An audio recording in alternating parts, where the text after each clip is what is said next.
उत्तर प्रदेशातील लखीमपूर खिरी येथे एक विकृत घटना घडली। तरुणीने लग्न करण्यासाठी नकार दिल्याने तरुणाने तिच्या चेहऱ्यावर आपलं नाव कोरलं आहे। सदर घटनेत पीडित तरुणीने पोलिसात धाव घेतली।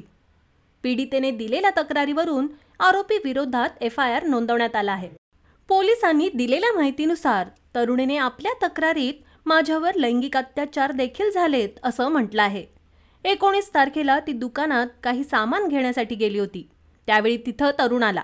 त्याने तिला आपल्यासोबत चल असं म्हटलं। तरुणीने त्याला नकार दिला। त्यानंतर त्याला राग अनावर झाला। त्याने थेट तरुणीला उचलून घरी आणलं। तिचं तोंड कापडाने बांधलं। त्यानंतर एक लोखंडी रॉड गरम केला आणि त्याने आपल्या आई आणि बहिणीच्या मदतीने तरुणीच्या चेहऱ्यावर स्वतःचं अमन असं नाव लिहिलं। पीडित तरुणीने म्हटलंय की ही घटना घडत होती तेव्हा त्याची आई आणि बहीण दोघेही तिथे उपस्थित होत्या। त्या दोघींनी माझे हात आणि पाय धरून ठेवले होते।